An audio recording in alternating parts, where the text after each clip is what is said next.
No worries, thank you for the introduction and thank you for having me here this afternoon.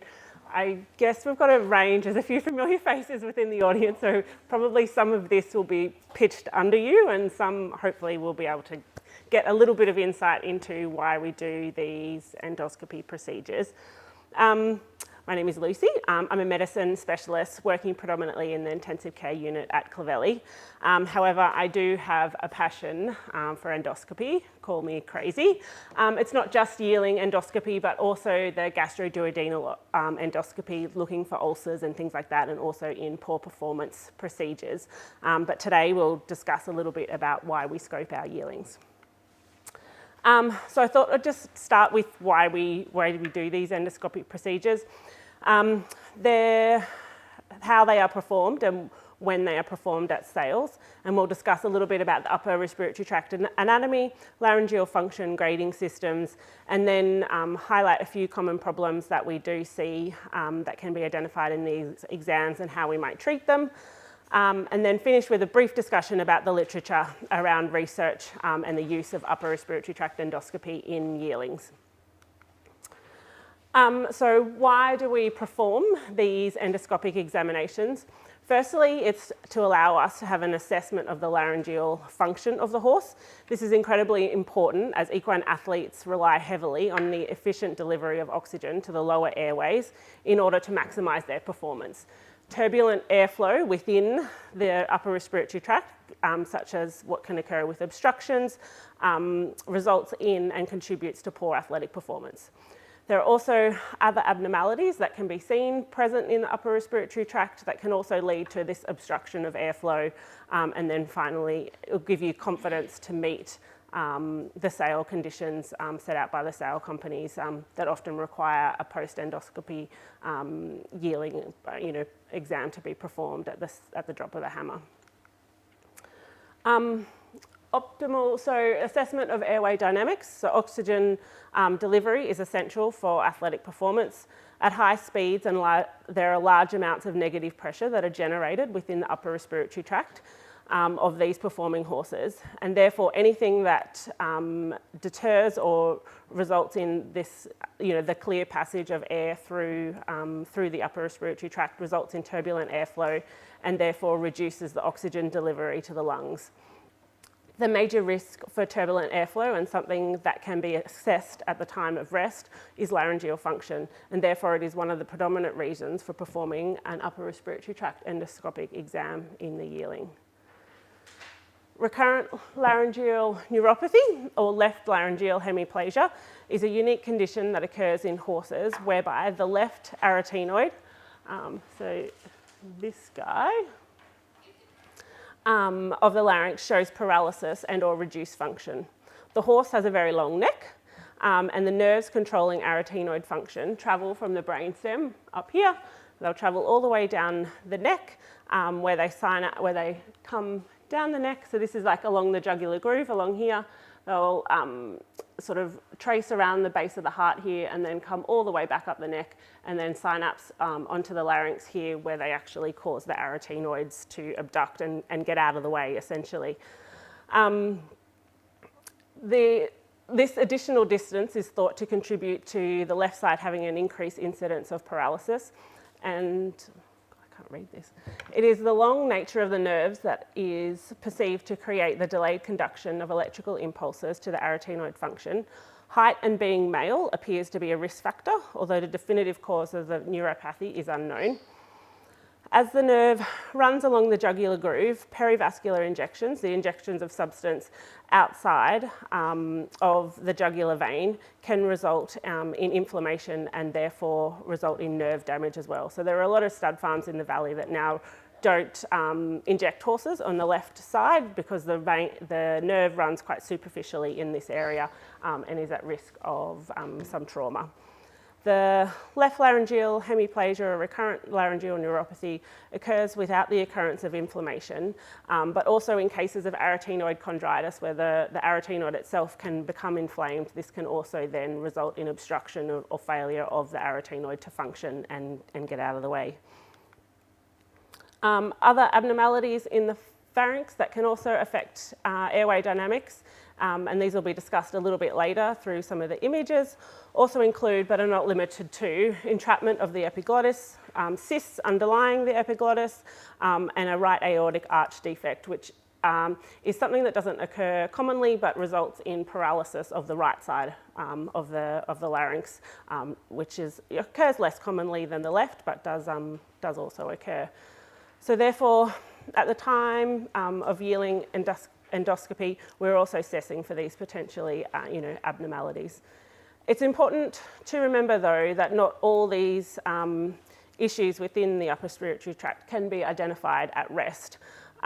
Issues may still arise when the horse is exercising, and although exercising ECG, exercising upper respiratory tract exam is not commonly performed in the yearlings, the resting endoscopy procedure itself does have limitations and does not definitively mean that these yearlings are going to be okay as they progress through their adult life and for the duration of their athletic career. The third reason, I guess, is why we perform these endoscopic procedures is to give buyers confidence when purchasing a product and to give the confidence that the horse will pass the conditions of sale. The major thoroughbred consigners have a condition within their sales contract that a horse may be evaluated by upper respiratory tract endoscopy to determine if any abnormalities are present that may affect their ability to perform. So how are these and why and when are these procedures performed? The upper respiratory tract scope is most often performed within a crush for safety reasons for the horse and for personnel. We require a twitch, we require the scope equipment, which there are a number of portable systems available now. This is the one that we use. It's just essentially a box with a computer screen. The scope attaches to that. The scope itself is a long cylindrical piece of equipment which has a camera and a light source at the end and has a biopsy channel for the movement of water through the channel so that you can stimulate them to swallow so you can get an assessment of the function. It is a relatively quick procedure in the compliant horse. Safety is a priority. Many head injuries have occurred to humans through this procedure, especially in yearlings with them being fractious. So safety is really important to us, hence trying to do the procedure in crushes. We use body protectors to protect ourselves and then helmets as well. And I think that the horse handler is also imperative and an experienced horse handler is really handy in being able to do these procedures safely. They're often performed without sedation, so therefore the handler is critical.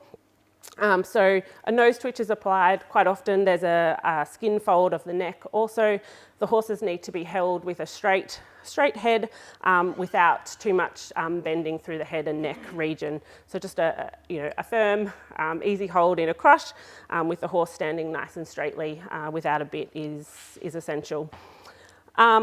The horses are scoped. The horses are often scoped at the start of a yearling preparation on farm, mainly to identify any horses with significant paralysis and I guess to avoid the owner having to pay for the cost of a preparation and to assess for any severe lesions that may require treatment as the horse continues within the preparation. Quite often then the horses are done towards the end of the yearling preparation to ensure there's no worsening of any laryngeal function and to identify any lesions that could be corrected or resolved prior to transport or the horse arriving at a sales complex. These horses then, once again, when they arrive at the sales complex, undergo a pre-sale or a repository scope. These examinations are used for potential buyers and their veterinarians to review as part of their assessment in consideration of the horse's suitability for purchase.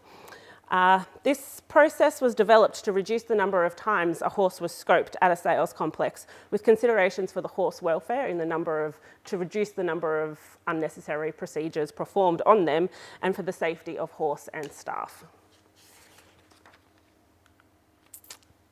So just run through some anatomy briefly. A video will come up on the next slide that'll give us a bit of an overview as well. But So essentially, we're in the pharynx of the horse, and the video will give it a bit more description. And then the larynx, which is this portion of the upper respiratory tract, sits towards the back of the pharynx.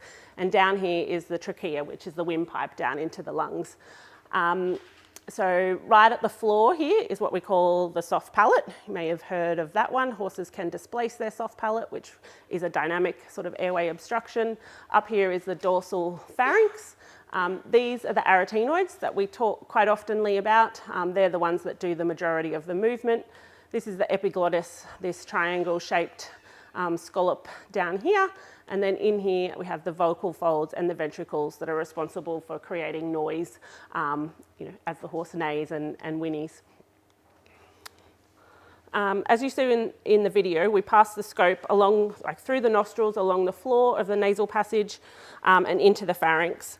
And the larynx is positioned within the pharynx, and this is the image that you see. When a horse swallows, this epiglottis comes up and covers over the windpipe or the trachea, and the arytenoids collapse down to prevent food from being aspirated down into the windpipe.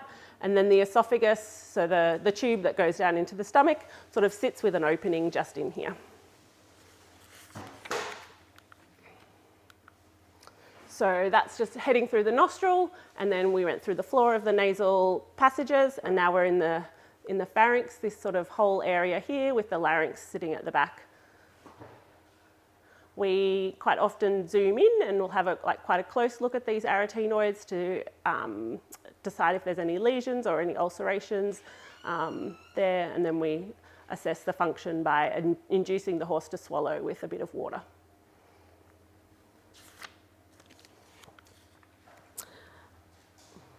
So there are two validated grading systems used in horses. The most commonly used grading system for assessing laryngeal function within Australia is called the Lane system. It's a little less complicated than the Havemeyer system, which has a lot of sub-classifications. So the Lane system for us just makes it a little bit easier to communicate. But the grading system essentially has been developed to add some quantification to what we're seeing within the larynx so that we can have a sort of complex discussion about what the function is of the horse. But again, it also does remain a subjective assessment. Vet to vet, it might be a little bit different. So you need to keep that in mind, I suppose. It's not a clear-cut science. So these are the grades and the descriptions associated with them. Grading system for laryngeal function. So grade 1 is full synchronous movement of both arytenoids, so they both get out of the way and move together synchronously. Grade 2 is essentially they both can abduct fully and one might just flutter or move a little bit independently to the other.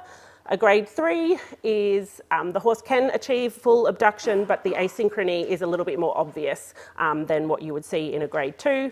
A grade 4 is essentially mostly paralysis all the time, but the arytenoid can move a little bit. And grade 5 is just complete paralysis where the arytenoid is just floating in the middle of the tracheal opening.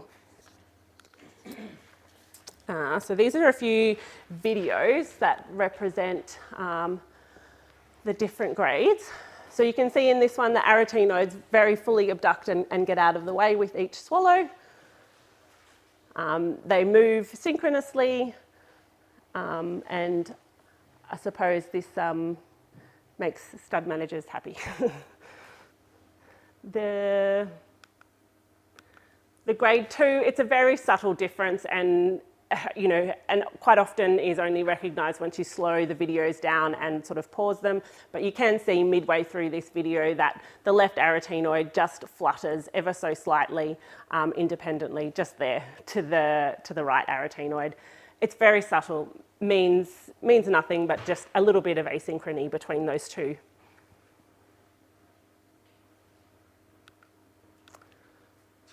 Grade 3s, that asynchrony tends to be a little bit more easy to identify, I suppose, without having to slow the video down. So going in through the nasal passages, we're in the pharynx now, You can see already that that left arytenoid in particular is just sitting a little bit more centrally than the right. But you will notice in in the swallows that the horse is able to achieve full abduction. Displaces its soft palate there.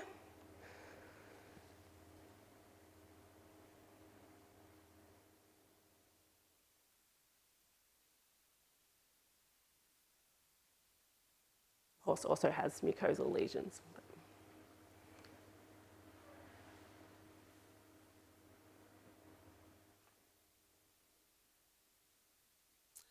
Sometimes, I guess, when you are assessing a grade 3 and you see these mucosal lesions, sometimes there's a bit of inflammation there that's contributing to the slower function of the arytenoid. So in this case, you would want to treat that and resolve it and then come back and rescope it again, and you may end up with a different grade of function.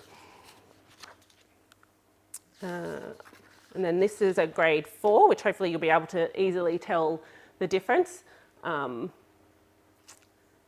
And a grade 4 and a grade 5 really is like quite a subtle change. Quite often with the grade 4s, there's just a tiny little flicker of this arytenoid as it wants to move, whereas a grade 5 is literally just sort of hanging in the breeze. But they are very subtle, and it probably, once you're a grade 4, it doesn't necessarily matter if you're a 4 or a 5. You're probably not necessarily going to improve your function from there. But you can see that that one really is sitting centrally, and this right arytenoid is getting well out of the way with each swallow, which is what it's required to do.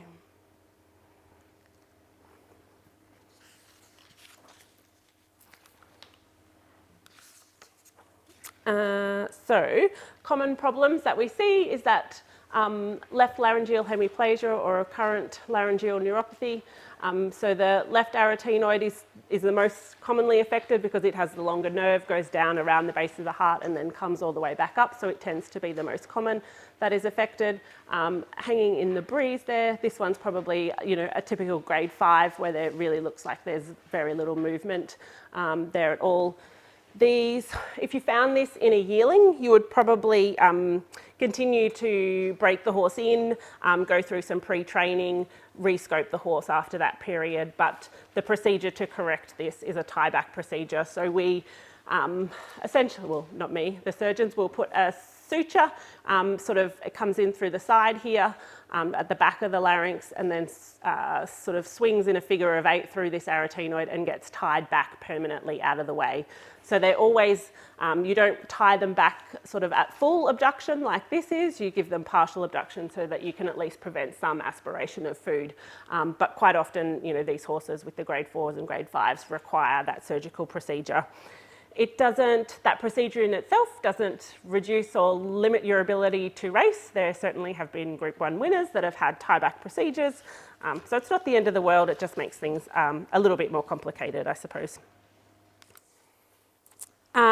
Here on the right, we've got an epiglottic entrapment. So this is the soft palate down here, your arytenoids, your epiglottis, that triangle, you can't see now. It's obscured by the aryepiglottic fold, which is essentially just a fold of tissue that sits under the epiglottis. And then in this case, it's just come up and the epiglottis has got entrapped in there. If that horse were to run at exercise, it would quite often be making a bit of noise, potentially coughing, because that fold is an obstruction to the airflow, and that larynx can't function properly. So that's one thing that we can see in these exams. That's a relatively easy fix. There's a hook. The horse is placed under general anaesthesia. A hook blade is sort of passed basically via the hand with scope guidance and then cuts that fold down there. Or you can also perform that cut procedure with a laser. You just have to be careful that you don't damage the epiglottis underneath. But again, that's something that could easily be corrected mid sort of yearling preparation and is not necessarily something that would need to be withdrawn from a sale. It's a relatively quick procedure with a good prognosis. Is this video going to play again?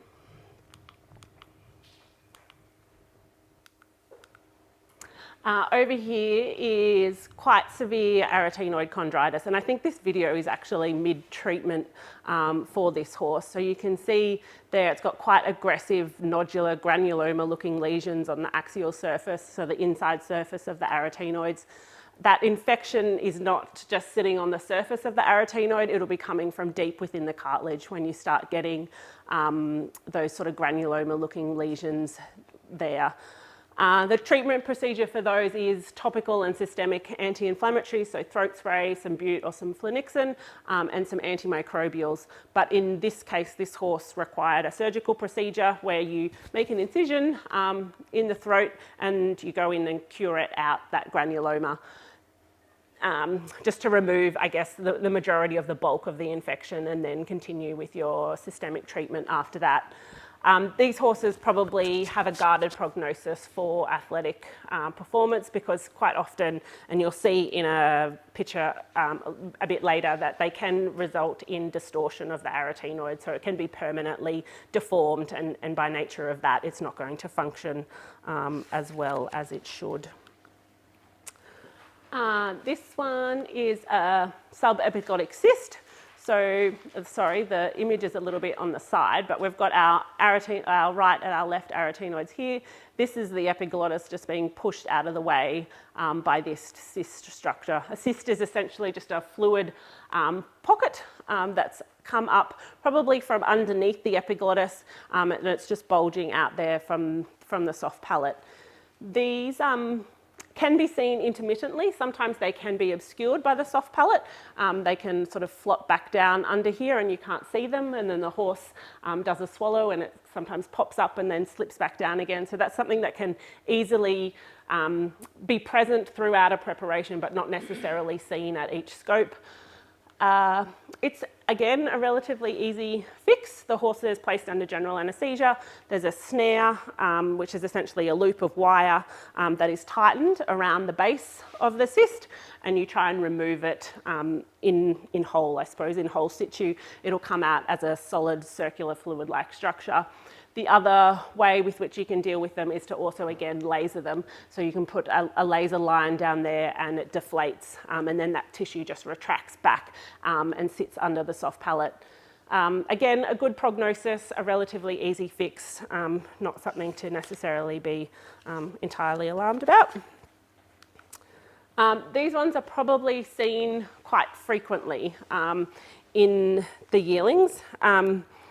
We suspect that they're these mucosal lesions, so you can just see those sort of areas of ulceration there sitting on the sort of front surface of the arytenoid. There's a bit of inflammation around these. You can see the reddening. They can also sit quite on the axial surface in here, so internally, and then might be something that we describe as kissing lesions, where they sort of slap together every time the horse swallows and irritate themselves, I suppose. They're thought to be associated with viral infections or trauma associated with eating hay, but the real pathogenesis of them is mostly unknown. The risk of them is that they turn into those nasty arytenoid chondritis lesions, those big ugly granulomas that are, do have a bit of a worse case prognosis. There is a proportion of them that will probably heal on their own. So I'm hoping that in time we'll be able to gauge a bit better as to which ones those are, so we don't have to prescribe as many antibiotics, because generally these make everyone a little bit nervous because they potentially could turn into arytenoid chondritis. Treated with some topical or systemic anti-inflammatories, so some bute or some flunixin, and some throat spray, and quite often some antimicrobials as well. These are just a few images of significant issues, I suppose. This horse has had severe arytenoid chondritis. You can see that this left arytenoid is really deformed. It's also got an entrapped epiglottis, and then down here, because this entrapment I think has probably been quite chronic in nature, there's likely an area of ulceration on the tip of the epiglottis down there as well. So this scenario probably isn't necessarily going to result in a good racehorse, just because of that deformity in the arytenoid that is there. Again, this is a weanling that was treated for quite severe arytenoid chondritis, to the point that both arytenoids were quite inflamed and the horse had very little airway. There was sort of like a hose, like a straw of an airway down there, and the horse actually required a track tube to be placed, so it had while this was being treated. But again, it's been left, this is at the end of its treatment period, it's been left with a deformed arytenoid and then a residual sort of cleasing lesion, just because during that swallowing procedure it's quite aggressive and not functioning properly. So again, probably not a great prognosis. And then this one is actually a good story. This is quite a normal upper respiratory tract scope, but this horse had a granuloma sitting right in the middle there that was recognised, I think it was off to a Magic Million sale, was recognised at the time at the sales complex, came back and had surgery and proceeded to go on and have, be sold at a following subsequent sale. But again, some of these things can go right. You can't even notice that granuloma was there. It was quite a big mass in the middle, but now after the surgeon removed it, you can't really recognise that it is there. So sometimes they go all right. Just wanted to run through a little bit of the literature. There's not a lot out there scientifically about what these upper respiratory tract scopes mean and for the ongoing performance future of the horse. But I just thought I'd briefly look at these 3 studies, which look at racing performance using a number of different measures and the grade of the scope of the horse's scope and the laryngeal function at the time of the sale. All the studies found that horses with grade 1 or grade 2 laryngeal function outperformed those horses with higher grades of laryngeal function. But it's important to remember that these are retrospective studies of subjective data. So it's a subjective scaling system. They use different scaling systems within each study. There were multiple assessors looking at all the different recordings. And although these studies had a large number of horses, the conclusions need to be taken probably with a grain of salt. There's many factors that can contribute to a horse being a good racehorse, not just laryngeal function. And then this final study highlights that there's a significant difference in resting yearling endoscopy findings than those that are performed at exercise. So this was a group of 57 horses that had a resting scope, and then they had a dynamic scope, and there was quite a significant difference between the findings of either scope. So I think it just highlights that although our resting upper respiratory tract exam is important, it is not the final story in laryngeal function when laryngeal function is concerned. Any questions? Jock. With the sale scopes, are you able to tell that the horse is being exercised or not, and are they starting to clue up? I think you probably can, because you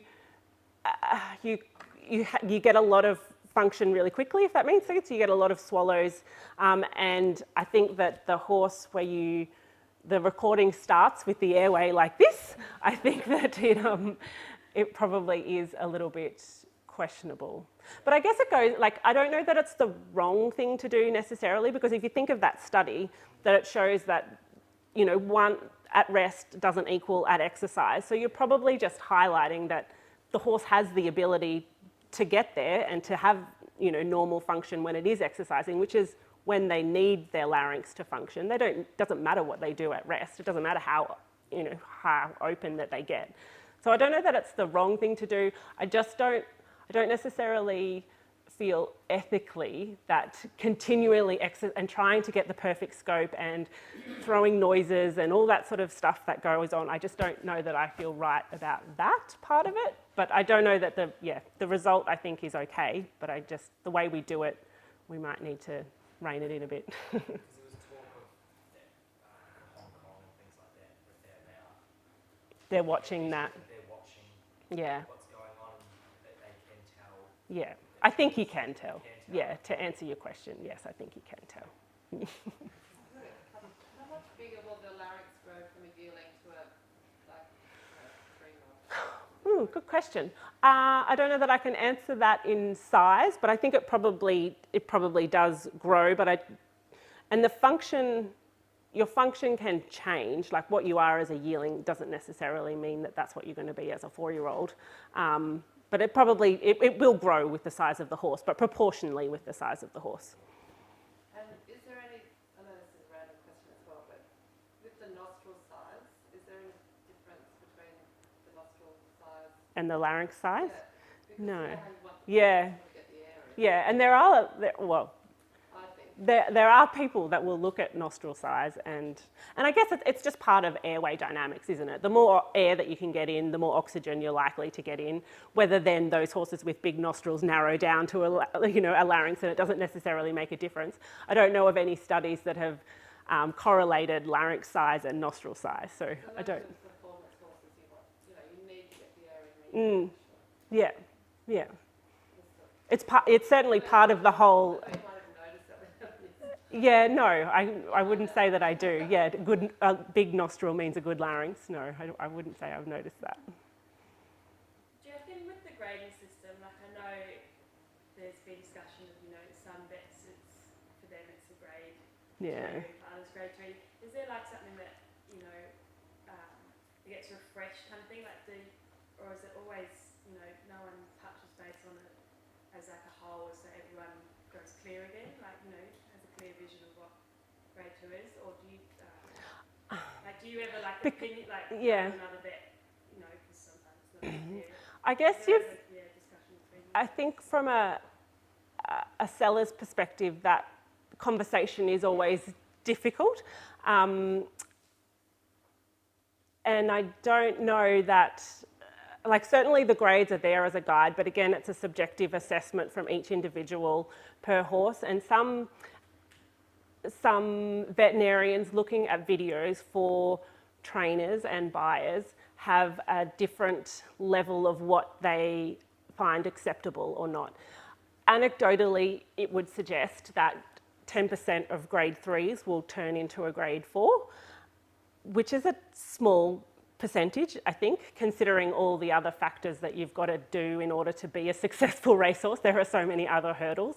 To cut a horse off because it's a grade 3, I personally find a little bit unfair. But again, it's a lot of that assessment can be quite client-based of what they're willing to take a risk on, if that makes sense. But there's no real way to get out of this person called it a 3 and this person called it a 2, and unfortunately it's a subjective measure, and until we have electrodes in there that tell you exactly what the electrical activity is, there's no other way to do it, unfortunately. You haven't ever the left side strengthen up on its own, with exercise, Yeah, so I think that's when you get certainly a yearling as a grade 4, they're probably never going to be a 1, but they might be a 3 in the sense that then they don't need the surgical procedure. So they can change. They're less likely to improve, but they certainly can not necessarily need the procedure. Because again, when you start looking at these horses in a dynamic situation when they're exercising, things can look a lot different. And I think too, when you talk about those studies, the grade 3s, potentially all those horses and those studies only looked at racing performance up until 4-year-olds. So if you look at the risk factors, those horses are bigger anyway, they're mostly male. Those bigger horses often need more time, so they might not even be racing at their potential as a 4-year-old. So I think the data itself is probably a little bit skewed and maybe not entirely fair for the individual horse. Are you able to do VO2 max tests, and the trainers are asking for VO2 max tests? No, they're not, but that would make sense. But I mean, I think there's probably a combination of because in Ireland, do they do they assess for any noise? I think that there's a combination of things, and maybe not being so harsh necessarily on. I mean, it's the grade 3s that are causing the controversy, and I don't know that all of those are going to be disastrous racehorses, which is where it's sad for sellers. Do you have a touch base on nebulizers and the treatment of these problems, pros, cons?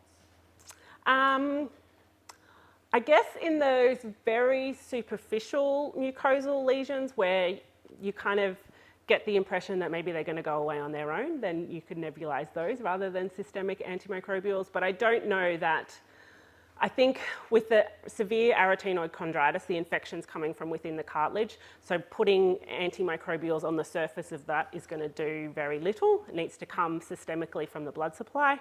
So I would suspect they probably don't have a large place except in maybe those very superficial ones, and you've got a difficult horse to treat or something like that. But I don't know that they would add a huge benefit, honestly. You're sort of the sale, you're in a shorter time span as well. You kind of Yeah, you need all the help you can get. Yeah, this.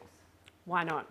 How much roughly the nebulizer? What would they roughly cost? Cost. I think they're about $600.